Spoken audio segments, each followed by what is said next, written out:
Welcome to this very, very special episode of the Diesel University podcast with Caleb Hammett, also known as the Drip King. In this episode, you guys get to see a side of Drip King that you've never seen before in his first ever podcast. And for that reason, I need you guys to do two things. I need you guys to smash that subscribe button, smash that like button, so you guys can stay in the loop with a lot of the content that we have planned for the rest of the year. Stay in the loop and stay Diesel. Welcome to the Diesel University podcast. We have an extraordinarily special guest here today, probably the biggest guest we've ever had on, Caleb Hammett, Drip King, UMass Lacrosse. Caleb, how we feeling? Very, very excited. My boy Diesel came out last season to the High Point game, and I promised him that we'd come out and do this. So Yeah. super excited to share my story a little bit more. Yeah, absolutely. We've been talking about it for a long time, going back and forth a little bit, and finally we're able to get it done on New Year's Day. So we're going into 2024 with a bang, and making it work out here with our new equipment and all of that. Yes, sir. All right, so the first question we always ask all of our guests is, tell me about your athletic journey from the first time you ever started playing sports. Take us all the way up until today. Yeah, so growing up, I played pretty much every single sport. And funny enough, lacrosse was never one of my top sports until like 6th or 7th grade. So big hockey guy, big football guy. My dad was actually a football coach. So that was like everything to me growing up. And then I remember in 6th grade, you were saying, or one of your buddies was saying he played for Hawks Lacrosse. That was kind of the first club team I ever tried playing for. And I remember we were at training one day. This one kid was telling me how he dropped every single sport, was like going all in on lacrosse and just like wanted to play college one day. And in my head, I was like playing like 5 different sports. I think if I went all in on lacrosse, because that was kind of what I was most gifted at, that I could make something of it. And yeah, I dropped every single sport going into 7th grade, all in on lacrosse. And at the time, I was an attackman, trying to score the goals and all that stuff. Played Hawks for a year, tried out for Boston, Massachusetts. They were like the biggest club team in the area. And this is where stuff got hard. A lot of people have seen on TikTok, like my whole lacrosse story, but played 1 year on Massachusetts on like their lowest level team. And I knew I was like one of the worst kids on the team. And then going into 8th grade, cut from the team. And that was so tough at the time. Because I thought I was like all in on lacrosse. My dream was to play college. It was actually to play at UMass way back then. And cut from the team, and I really didn't know what to do. And there was this kid, Luke Bernasconi. He was the face-off guy from Hanover High School. He was a senior, committed to play D3 lacrosse. And I remember going to the games, and I thought the face-offs were so cool. And I remember one of my buddies connected me to him, and he was like just so open to bringing me under his wing, helping me take face-offs. We trained a bunch, and then he actually connected me with Joe Nardella. He's plays for the PLL Whipsnakes, like one of the best lacrosse players in the world, and he was up doing sessions at Harvard. So he started teaching me how to take face-offs, trained the whole entire year, all through that 8th grade year. And this is how crazy, like a lot of people on my TikTok are like, how'd you go from committing D1 from being cut in like a year? And it was literally because of Joe Nardella. Trained with him all the time. Came back to Massachusetts like a little bit over a year later, tried out as a face-off guy, made the top team, and then that fall traveled all through like Maryland, played a bunch of tournaments, and that was when I got my first offer from West Point, and I took it immediately, committed to West Point as a freshman in high school, and we can go more in depth, but to sum it up, I was committed to West Point for 3 years. My junior year of high school, I just had a change of heart with serving, being in the military, all that stuff. So I decommitted. And then when I decommitted, I played at Hanover all these 3 years. I looked at 3 schools. It was BU, Harvard, UMass. And UMass was really the only school that you could tell really liked me and wanted me there. So I committed on the spot. And then a lot of injuries through high school, some bad injuries going into college. You can get into that too. But playing at UMass now, going into my senior year, I'm going to be doing a 5th year. So. Yeah, there you go. I kind of want to talk a little bit more about that initial West Point commitment, because I've known a few kids who have had very similar stories in the sense that they committed to West Point because it was like the first offer they got. And then they kind of realized, okay, like this is very rigorous. I'm going to have to like obviously serve, which is not something that everybody wants to do. It's an honorable thing to do. It's not something that everybody wants to do in their life. And it's extremely rigorous. Like, did you go on a visit to West Point and you had to like stay overnight and stuff like that? Yeah, so I went on numerous visits, I think 2 or 3 that freshman year. And like the coaches there, Coach Alberisi, all the guys there were unbelievable. They would take us to like these like shooting simulations, like living in the barracks, seeing all the kids what they do. Like I think they would eat the most crazy meals ever there. Yeah. Like it was rigorous, but at the time I was so for it. And that was kind of one of the dangerous things because when I was a freshman, there were no recruiting rules. You can commit in 8th grade. Yeah. So being a 16-year-old making a 10-year decision that's Yeah. 4 years away is a very kind of immature thing to do. But at the time, you're at a small school in Massachusetts. You got a D1 offer to this prestigious school. You're like, why would I not take it? Yeah. So, yeah. And then kind of touching a little bit more upon your injuries that you had in your high school days. How did that kind of impact you mentally as like, okay, I'm already committed somewhere, but like, I'm sure that this wasn't like an overnight decision where you're like, okay, I don't necessarily want to go to West Point anymore. But I'm sure that as you're getting injured, you might feel kind of confined to that decision that you made as a freshman, right? You're like, because if you're injured, I mean, there's not many schools that are really like investing their time into you Right. because they see they're injured. Obviously. Right. So how it kind of went with like the injuries itself. My sophomore year, I wanted to do like everything for Hanover. So I was playing midi, I was playing attack, I was taking face-offs, playing pretty much the whole entire game. And I got like the worst shin splints ever, which led to a stress fracture in my leg. Missed kind of that whole season. And that was tough for me because I was super excited to have a good year. And then we ended up going like 4-12. The injury was tough. And then my junior year came back.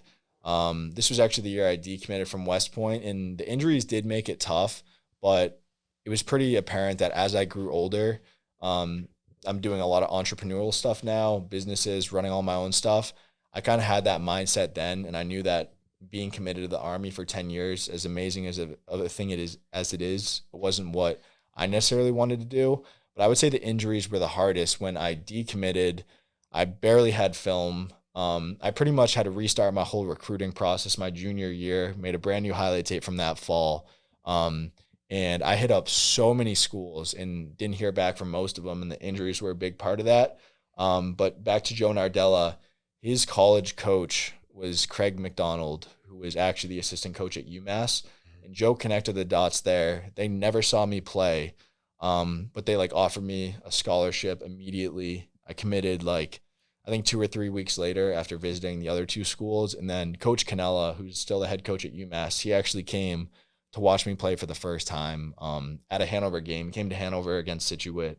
That's going to be a far drive, right? Yeah. What's that? Almost Probably like 2.5 hours. Jesus. So when he did that, I was like, this is the school. Like, none of these coaches would not even give me an offer. This guy is driving hours to come watch me play in a high school game at a small school. And that's kind of when I knew that you wanted to go to UMass. Exactly. Yeah. Exactly. Yeah. All right. So you kind of talked about how you had that entrepreneurial mindset from a very early age.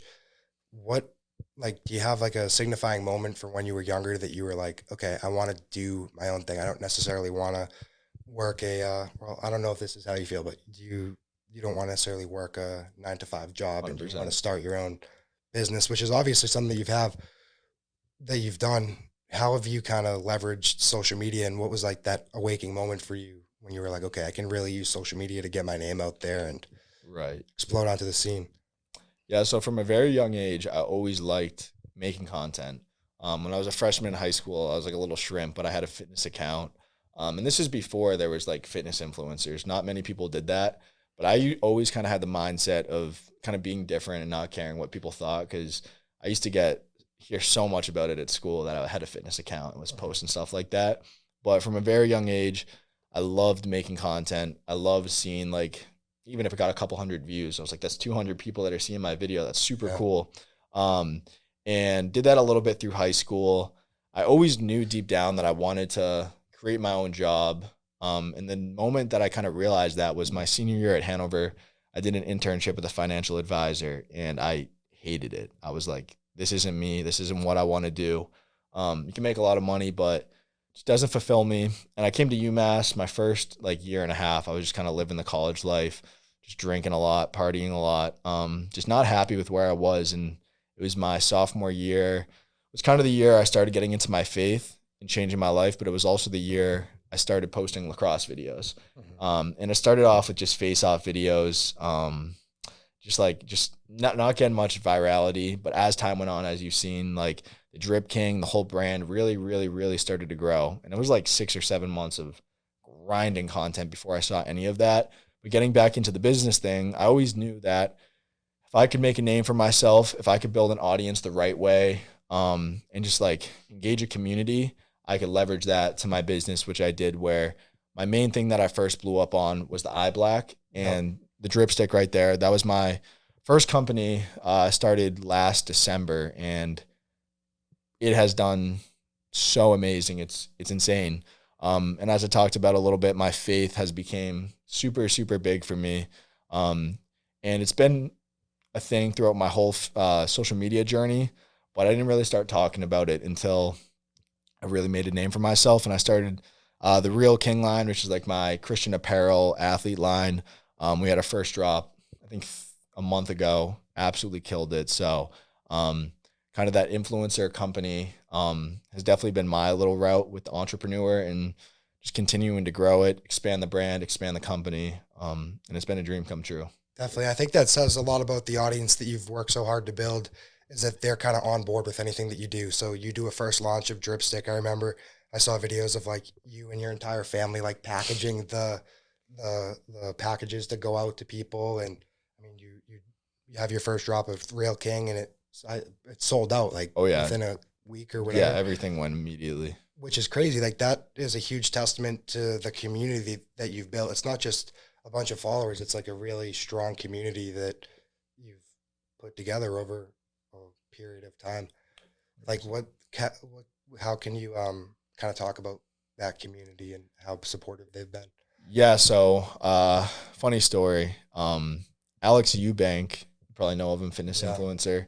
I made a TikTok about this the other day, but before I posted on social media at all, I was just a fan of his, and I used to DM him all the time, and he would always DM me back, send me messages back, and I was like, how crazy is it that someone with millions of followers is responding to my DM saying I'm a fan when I'm a nobody?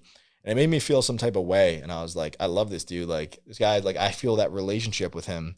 So when I started posting on social media, I remember how that made me feel with Alex, and I kind of try to emulate that. So when I had 5,000 followers on Instagram, I'd reply to every single comment. When I got up to 50K on Instagram, kind of the same thing, just garnering like an actual relationship, because I feel like with social media nowadays, people are so apparent with using their followers to get money, doing anything to make an extra dollar. And I kind of promised myself that even if it cost me followers, I want to do it the right way. I want to interact with the people.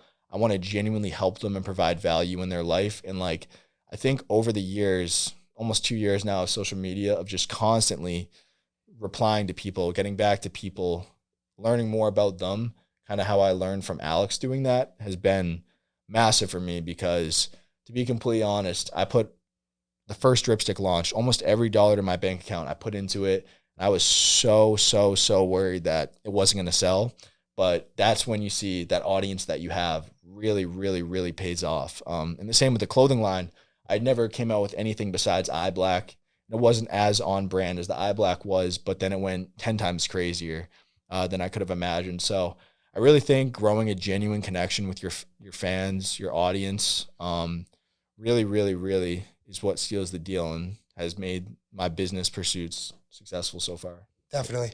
And just making reference back to Alex Eubank, you can definitely see elements of your brand that are very similar to his brand. And like, that's the beautiful thing about social media, is that you can learn from people who have done it before you, and you can take elements. Like, he also has his own Christian line. And that's something that I noticed on my own, is that it's obviously like, honestly, I take inspiration from how you do social media a lot of the time, and I try to incorporate some of those aspects into my social media. Right. So like, kind of just talk about some of the other influencers and other people within the kind of sports and fitness industry that you've kind of looked up to and worked with, and who you hope to work with in the future. Yeah. So when I started doing TikTok, there was only one person that was doing anything similar to me, and he's actually a face-off guy over at Princeton, Tyler Sandoval. And we were both making face-off videos. I would kind of see some of his ideas. He would kind of see some of mine, and we kind of started growing. I mean, we were micro influencers, maybe had like 60K on TikTok, but started with that. And then as I started growing, it's kind of funny. We talked about Mitchell Pelkey. I saw that he did like a little, like, he went to a girls' formal that went to Duke. It was kind of like a college athlete, guy, girl collaboration. And I always kind of saw the potential that had. People love seeing like male and female just interactions in general. I think it's just basic human psychology. And I was doing like the eye black stuff. I was kind of paving my own way, but then I was like, I got to tap in. What female athlete out there could I connect with? And I was like, fan of Livy Dunn. She's a college athlete. I think I have a kind of funny, sarcastic sense of humor. I think this could go well together. And that kind of elevated my brand to a whole nother level. Just like the interactions and stuff with her over the past year.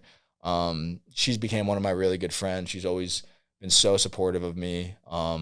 And she didn't have to do half the things she did to put my name out there, but she did that. And I'm forever grateful for that. But that kind of brought me to another level. And then coming back to Alex, I remember watching his videos for his fitness content. And I was just college athlete, living my own life. And I'd see him talk about his faith. And it hit different when Alex talked about his faith, because I think religion, as in general, has a bad stigma of the type of people that are a part of it.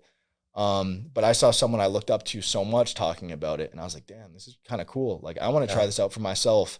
And as Alex's impact on me got me into my faith, eventually I was like, there's so many young kids that look up to me. There's so many kids coming to the game. Like, I'm this college athlete that kids want to be like. It's so surreal. I was like, I'm not even telling them what got me here, what changed my life.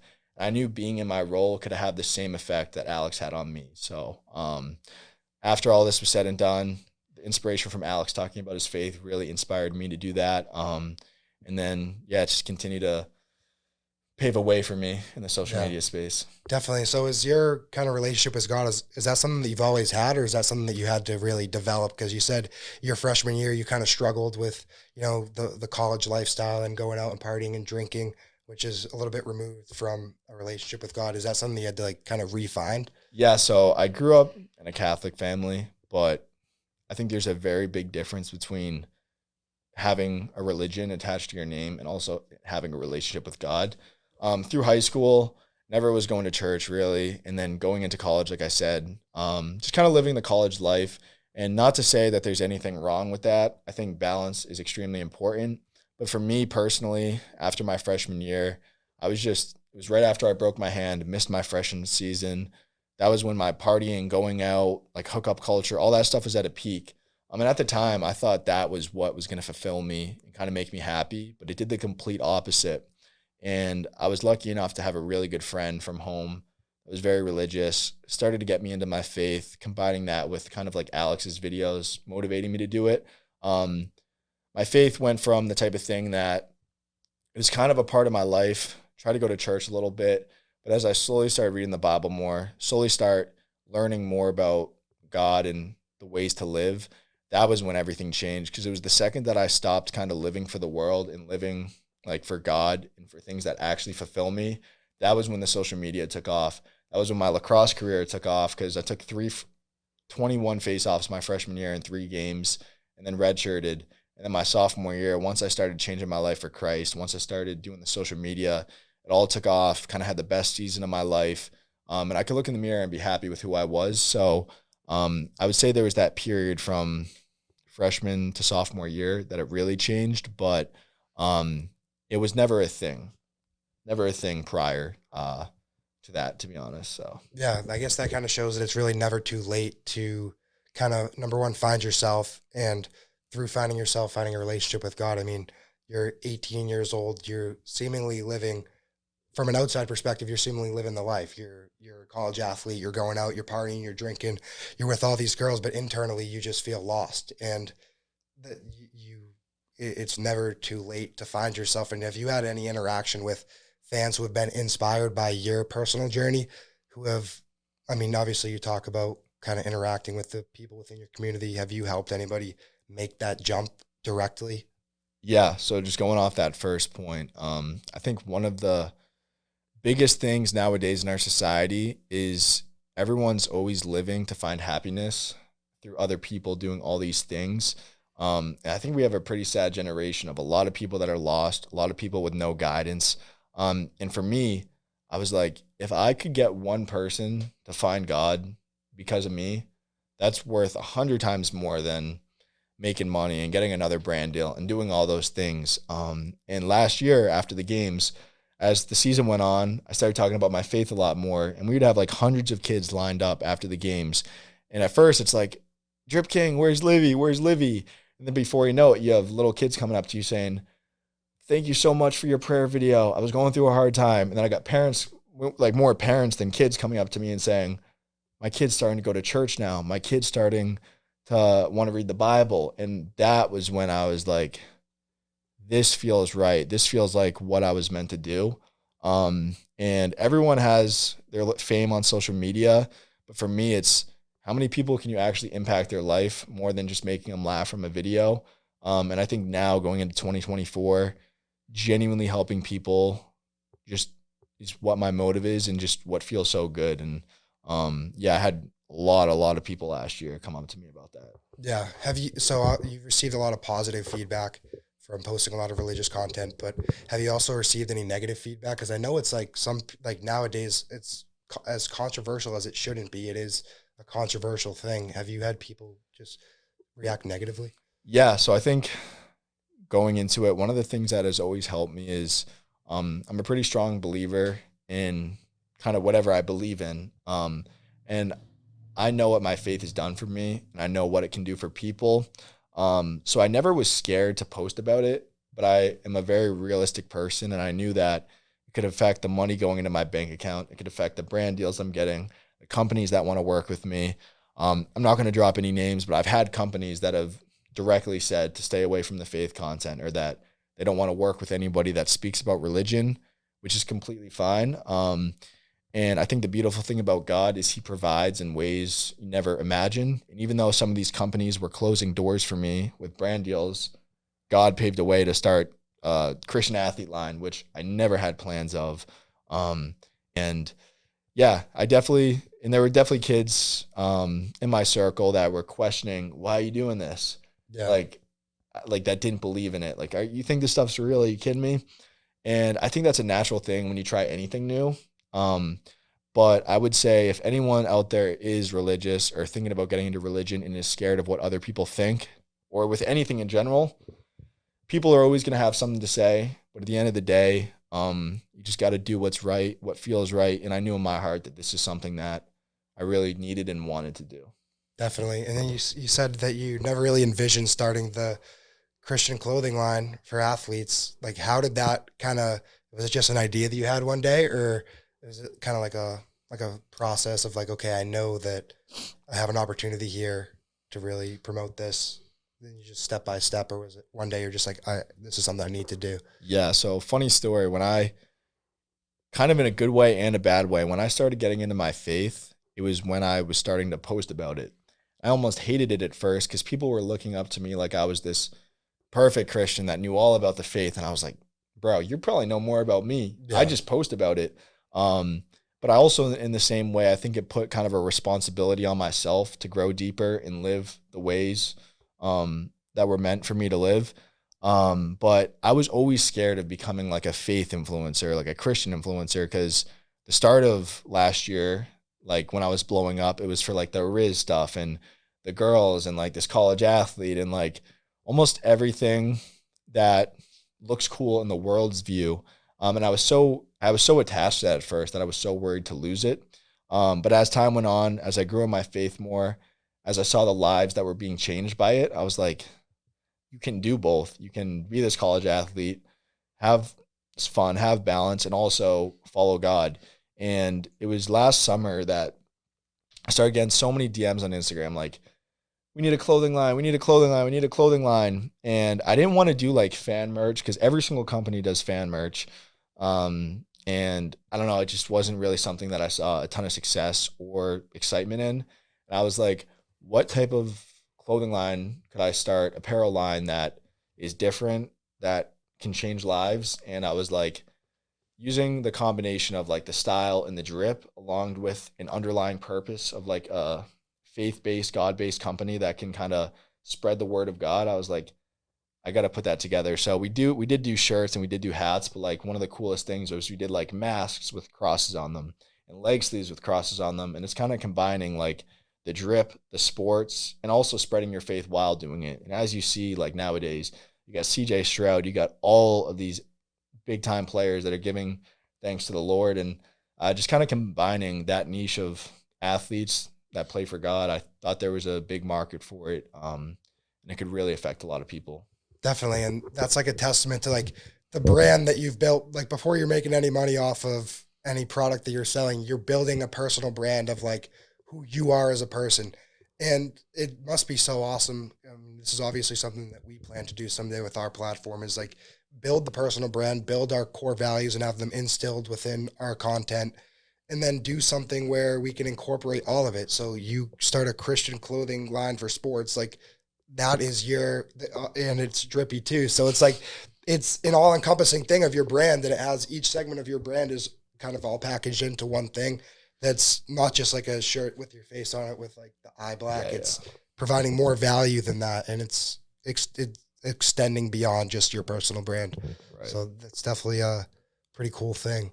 Yeah, I think one of the biggest things is everyone's always trying to map out how they're going to do it, what audience they're going to get. But one of the biggest tips of advice I could give to you or anybody out there that's trying to start social media or build their personal brand is to just kind of like be yourself, do what makes you happy, like spread the message that you think is worth it, and everything else kind of falls into place. Because if you had told me before the social media stuff or when I started that this is what I would be doing, I would have never told you that in a million years. But as you slowly start to build that community, one person at a time, you kind of get to see what type of like family you're building and then kind of move off then. But I think one of the biggest mistakes are people are so afraid to start and they have this like blueprint of everything needs to go this way. But unfortunately, that's just not how the world works, and that's not how social media works. It takes one video one day, you got a little bit of a platform, and then you start building off that. So, yeah, it's been such a blessing to have such a brand with such a family that's been so marketable, and being able to do what I'm doing right now. But just got to take it one day at a time. For sure. For sure. And as you've built your platform, have you seen some of the relationships with the people that you were close with before you had a platform? Have you seen those relationships change at all? And like, or even with companies, have they seen you as just like a cash cow and want you to be a sellout and want you to stop talking about your faith? And like, how do you kind of let or manage all those changing tides with the platform that you grow? Yeah, like one classic story that everybody always talks about is like how people switch up when you get some type of fame. And through high school, I had a bunch of different friend groups, but it wasn't until like senior year going into college that, to be honest, I'm kind of like an introvert. I have 4 or 5 people that are really, really, really close to me, that are family to me, that I would die for, that they were there for me before the social media, and they're there for me now. And one beautiful thing about it is some of them don't even have social media, and even the ones that do are happy for me, but they could seriously care less just because we had such a great friendship before. But you see a lot of people come out of nowhere. Yo, you remember this? You remember that? Hitting you up, texting you. I've never been a bitter person, and I've never thought of myself like anything. But I do I have found it kind of funny how people do switch up with stuff like that. But then, yeah, I've definitely had a lot of brands that have offered me a lot of money to do things that weren't in line with what I want to do. And the end of the day, for me, I never came in here to be a millionaire. I never came in here to be this massive company. I more just had a enjoyment of content creation, and just helping others and inspiring people. And no matter how many followers I have, no matter if I fall off or if I get 10 times bigger, sticking to my core values and my audience is really all that means to me. And God willing, financially, it's been amazing over the past year. But I do think people recognize being real. People recognize sticking to what is important to you. And it kind of always pays back down the road. For sure. And then I want to talk about time management a little bit, because I'm sure as you've grown your platform. It's gotten a little bit crazy with trying to mail out these orders with the drip stick. I just remember like you posting these videos, like it's like a core memory of just like your entire family and all the people that were close to you packaging and printing these labels and putting them on the packages and sending them out to people, I'm sure all over the world, right? Yeah. How are you managing your time as an athlete and a student while running a huge company that's doing very well and, you know, it obviously demands a lot from you? So I think discipline and work ethic is the key to anything in life. I can't tell you how many times that I was posting content, making videos, and seeing no results, no views, no money from it.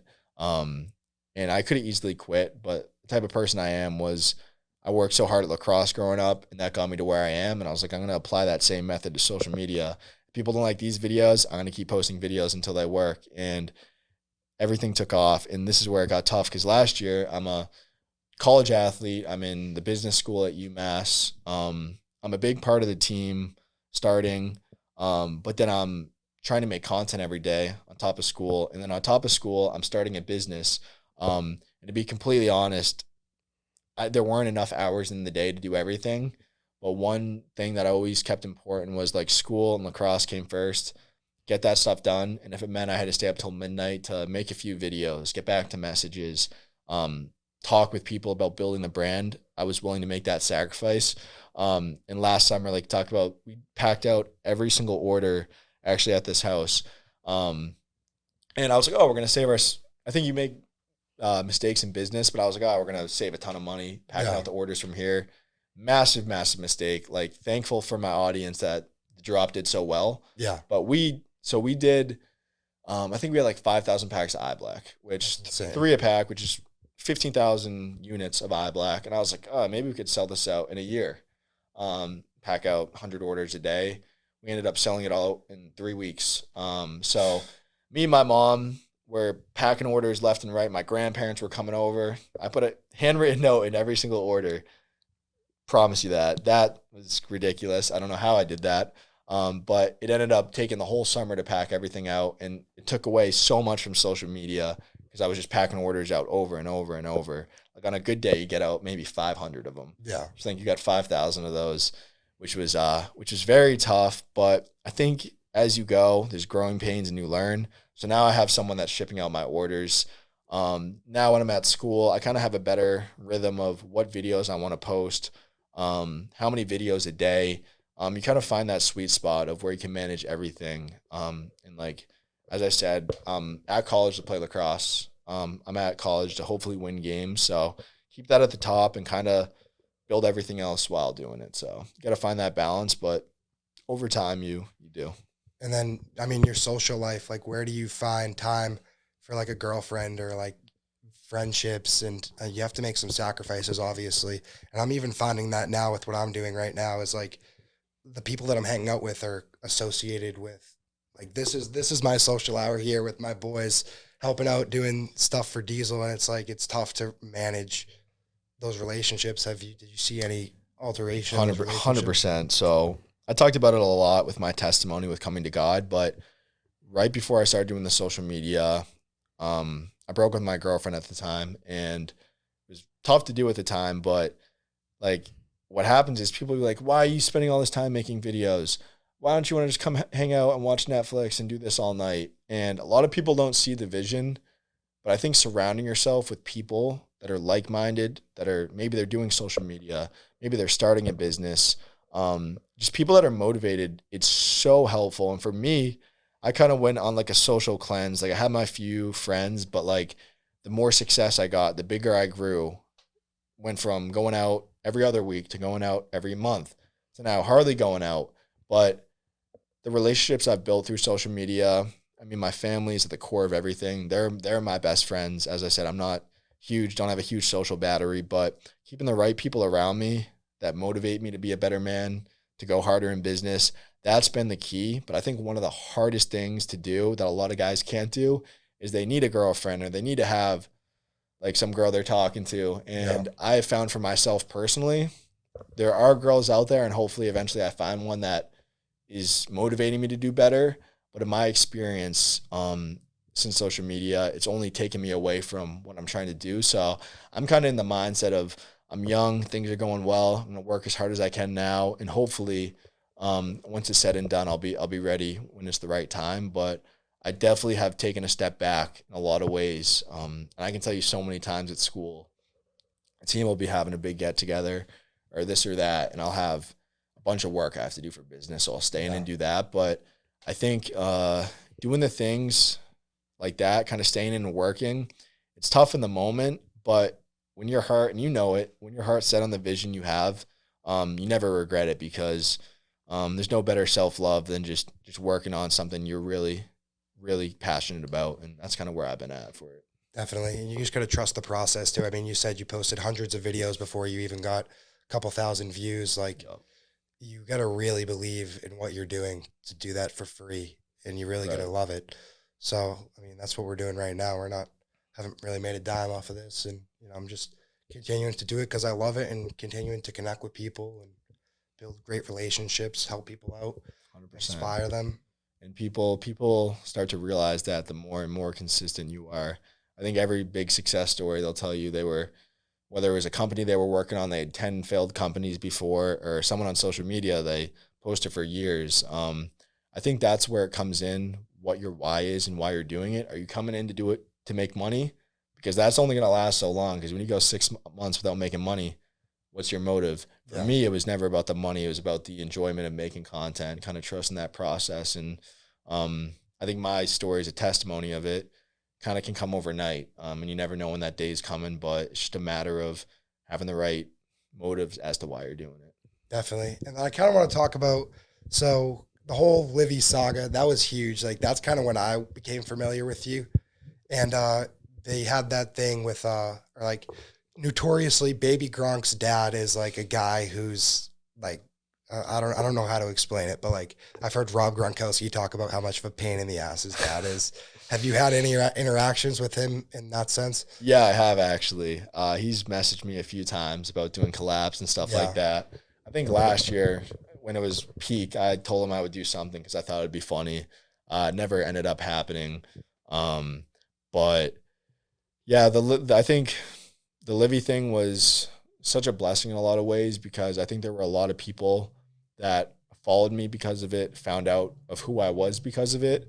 But then I ended up keeping a lot of fans for who I am and what I represent. So, as I said, super grateful for Livy, because at the end of the day, when I started making some videos about her, she could have easily have just swiped by it, not cared, blah, blah, blah. But like, she was helping my brand out so much. So I was definitely grateful for that. And obviously a ton of funny content and videos from that. For sure. And then I want to kind of talk about repurposing content, because that kind of plays into the time management thing. You told me that you get a lot of hate for repurposing content, but like when you have so much on your plate, there's really so much you can do when it comes to making content. Right. What are some strategies that you kind of adopt when, like having that commitment of making content? Yeah. So I would say daily now, what I've kind of found a good balance of is I'll always make 2 to 3 videos a day, completely new. Usually 1 or 2 of them is faith related. 1 or 2 of them were like drip or lifestyle related.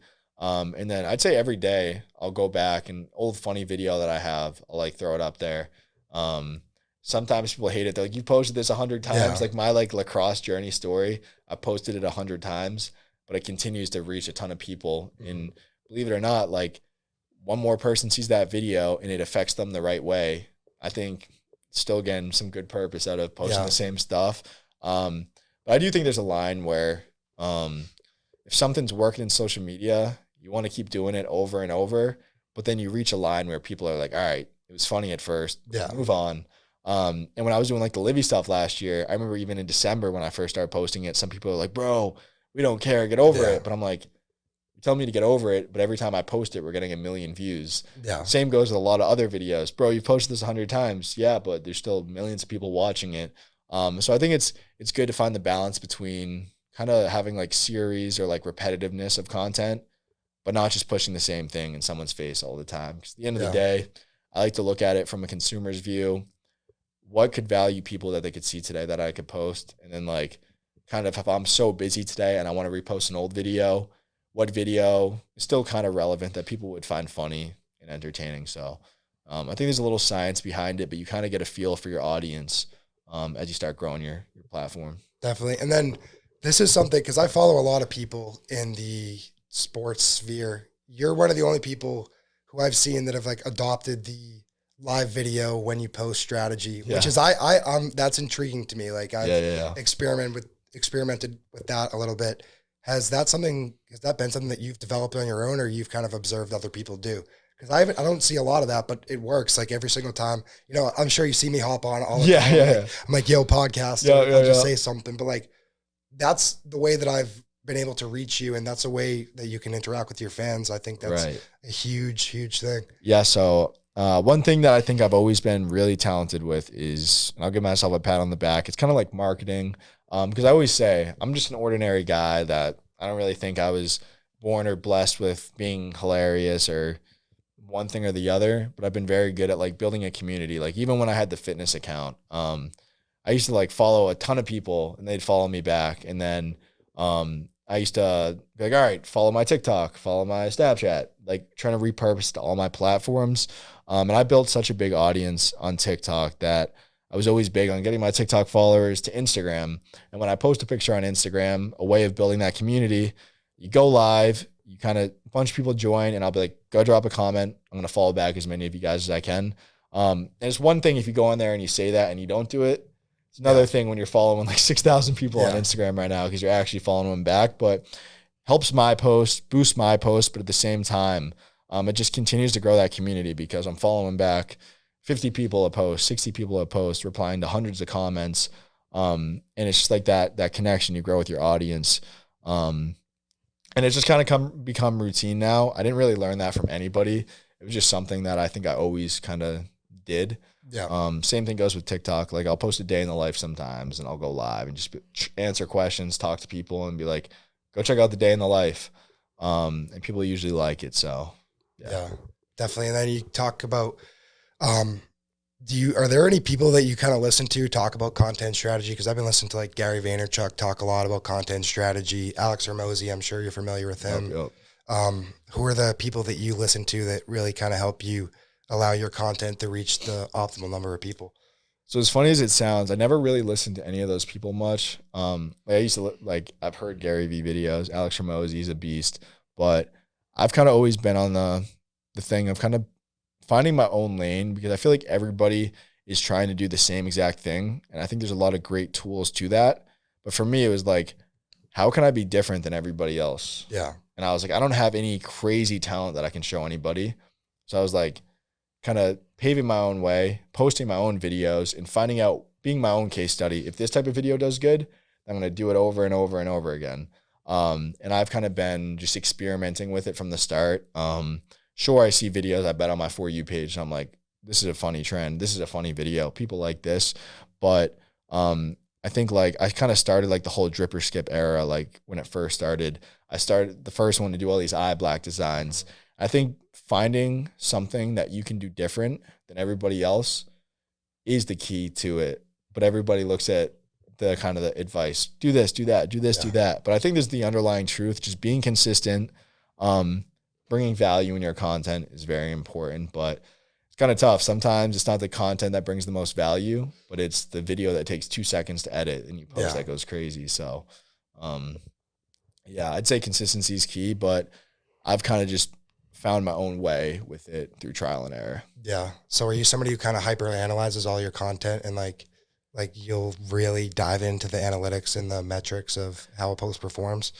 Yeah, I'd definitely say at first I was. I used to do a lot of trendy type stuff, and I think the day that everything started doing a lot better was when I realized it was more about the content that I enjoyed posting and I thought brought value. Because, like, for example, like last year when I started doing like prayers and Bible verse videos, none of that was ever for views or likes. It was just because I thought it was a good message, and I'd post like these Livy videos and these iLac videos that would get 900K views, and then I'd post a prayer video with 8,000 views. Yeah. But I'd see 130 comments saying, I needed this so much. Yeah. I think sometimes it's not about the likes and like how many followers you get from it, but it's kind of the engagement of like, bro, this is so good. Make more of these. Yeah. And it's kind of finding that like untapped potential that you can tap into. So I guess if I had to look at a metric, I think the comments are always good. Yeah. Because there's always virality, but it's what value brings people. And sometimes like I said, my prayer, my Bible verse videos, I do those every night, and those get hundreds of thousands of views a night for the last 6 months. But there was a 6-month period before where it was my lowest performing video by far. But I knew that it's kind of what brings value, and I think naturally people will eventually find out about it. For sure. So, yeah, I think there's a balance between looking at the analytics, but also knowing what type of video is actually helping people out. Yeah, and it kind of speaks to staying consistent with, I mean, like if you just decided, if you made that first Bibleverse video and you were like, oh, this didn't perform as well as my other stuff, then we wouldn't be sitting here with the Real King merch on 100%. on the table. 100%. It's a testament to consistency, I think. 100%. It's just having your values and remaining consistent with your values and remaining consistent with broadcasting those values to your audience. And yeah, it's good stuff. I'm definitely taking notes just having this conversation. And yeah, and I think one really, really hidden thing is like everyone thinks they need a brand new piece of content every day that they've never done. But I think having series that people come back for is so important because like I'll do the Bible verse and prayer videos every day. I'll do like an eye black video every day. I'll do like a little day in the life video every day. And although it's the same concept of a video, it's always a little bit different. And I think when people have that natural schedule of he's going to post this today, he's going to post that today, they keep coming back for more and more and more. And maybe you're not reaching millions of people, but if you want to be rich or famous or whatever it is a lot of people want with social media, you don't need millions of followers to do that. You need 10,000, 5,000 people that really, really love you and that you really cater to them to do it. And I think that's also another big thing. Followers does not equal money. It does not equal how good of an audience you have either. definitely. And then this is just something that I'm thinking about. Your audience is like the next generation of men. Right. What responsibility do you bear from like an internal perspective of like I have so much influence on these young boys who are going to grow up into men and do great things. Like obviously you try to guide them in the right direction, but like, I'm sure that's something that you kind of realize and you were like, oh, like, yeah, that's crazy. It was definitely hard because there were certain things that I was doing and posting last year that I knew would get a lot of views and would get a lot of likes, but not for the right reasons. And a lot of people have seen there's been a massive content shift over the last 6 months for me. And God willing, I've been able to continue to grow my brand and expand in the right way. But sadly enough, on social media, I know the type of content I used to watch when I was a little kid.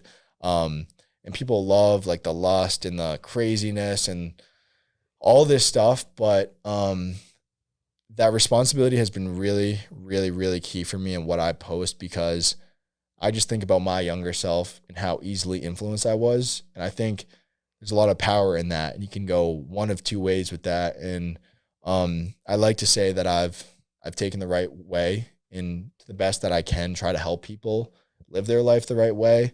Some people don't like it. Maybe it's not the best business strategy, but I do really think there's a massive responsibility, not just for myself, but any other person around our age that is cultivating an audience because these little kids really, really, really look up to you. And tomorrow I could choose 2 different types of videos to post.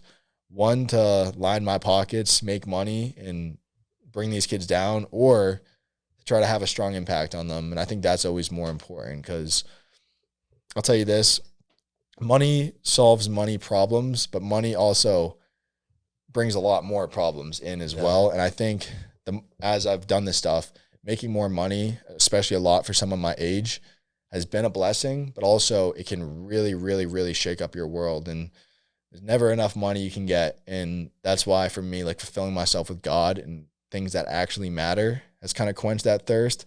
But I think a lot of people lose themselves because they want to do the right thing. They want to inspire the next generation, but that money is just pulling at them, and it's hard to do both of them. Yeah, definitely. And like your audience, like my understanding of your community is that like when I made my first video with you, 6-7 months ago, we had like 300 followers on Instagram and like we were so small. Yep. Not to say that we're big now, but we're working Growing, on getting you're growing. there. That's We're all that growing. matters. Like I probably had 10 kids DM me.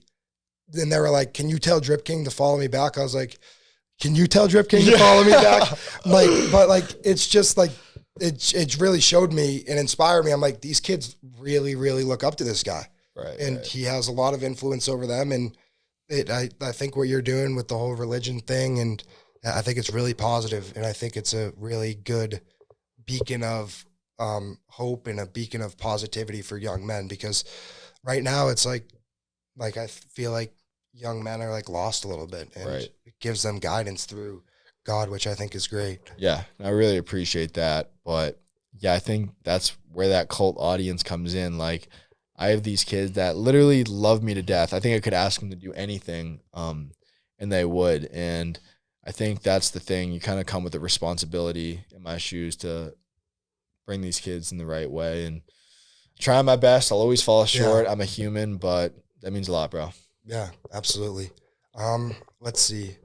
I'm trying to think about what else. You want to ask a couple questions? Yeah, hop on, dude. Hop on. Let's do it.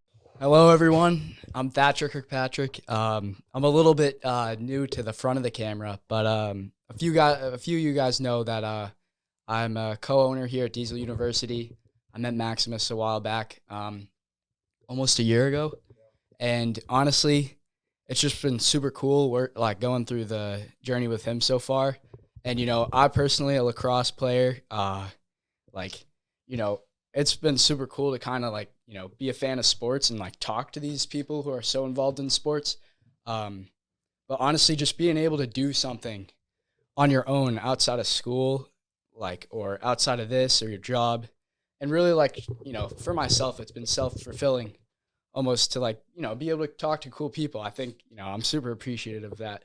But one thing personally, you talked about injury and that being a major, event or development within your journey.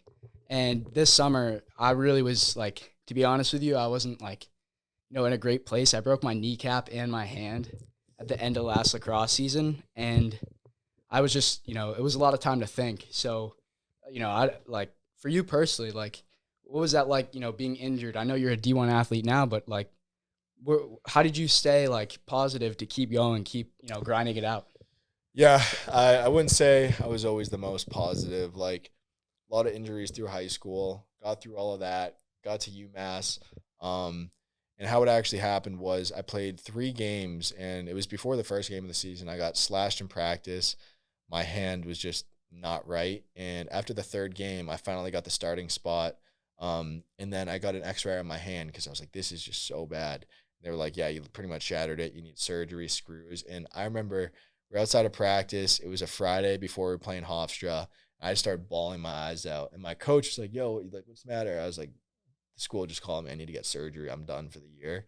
And there was a few days after that I was just so upset. But it gets to a point where you kind of get tired of being upset. And you're like, all right, I get to make one of 2 decisions. I can get back from this and control what I can control, or I can just give up. And I had been through so much that giving up wasn't an option. And the next year I came back and ended up being the best season of my entire life. And I did have thoughts of quitting, but I think it's the idea of you don't know how close you are to having that breakthrough in your life. And I think you're doing a disservice to yourself to just give up because of injuries, because there are 4 major injuries that I had through high school up to college that after each of those, I thought about quitting. I could have quit. I never did. And if I had decided to quit one of those times, all that's happened would have been there. So I think resilience and for me being a follower of Christ, trusting him through it all, I really do think the adversity I've been through has shaped me into the man I am and the player I am. Yeah. Yeah, honestly, it's interesting to hear that, right? Because, watching sports and stuff, you see so much about, going to the field, practicing, learning new skills, watching videos of other people doing crazy things. And what does it look like to be a top of the line, high market, high value athlete?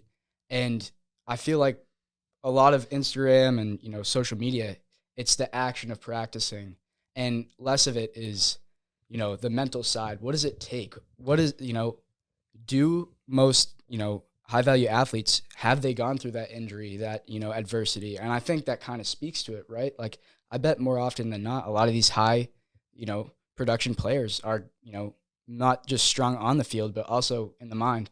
How would Right. you say? Yeah. Right. Yeah. Being strong mentally has definitely been one of the biggest things. I mean, from an injury and just resilience perspective, but from my position in lacrosse, Yeah. it was a lot of pressure coming in without the social media, but then coming in, having expectations to play well while the whole entire country is like coming at you every single Right. game, preying on your downfall. You're getting Instagram DMs, you're getting Twitter messages, people that you don't even know that just hate you. Yeah. And that's where the mental toughness really comes in. And like last year, my first 4 games, I was super in my head. I was like 40% on the year, down in everything. It was my first year with the social media, like playing a season. And I remember one day I was like, you know what? I got to put this in God's hands. I got to chill out. I got to just go play, have fun, control my mindset. And then it was like the last 13 games in a row, I was like over 50% every game. And that's just a testament to how important it is to focus on your mental. Actually, a lot of people don't know this, but there's like a psychologist over at UMass, this lady I've been working in the last 3 years, that I would talk to every single Monday, 7 in the morning. We talk about the games, and I would focus more in the season on my mental side than the physical side, because it's so important. Yeah, I think that's, you know, that's really great to hear. I think for a lot of the people at home too, you know, the young guys, to make sure that you're in a happy place on and off the field for sure. You know, so yeah.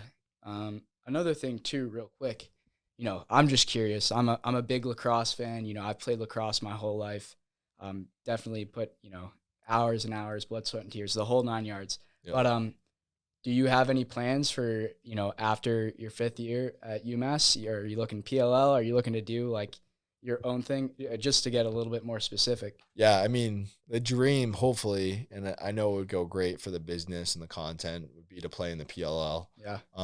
There's definitely steps between now and then, a lot of stuff that needs to be done. Yeah. I could come out here and list everything that I need to do, but I'm kind of the type of person where I just take it one day at a time, one more training session, one more face-off, one more game, and God willing, when it's all said and done, I have the opportunity to play. I think my social media presence definitely gives me a little bit of an unfair advantage, at least getting a training camp deal. Yeah. But I mean, yeah, it'd be a dream come true. But at the end of the day, I trust whatever God's got in store for me, and whatever that is, I'm good with. Absolutely. Well, that's all I got. We Awesome, man. really appreciate, you know, you letting us set up here. Of course, brother. Good to meet you, my man. Yeah, you too, guy. Appreciate Absolutely. you, bro. All right.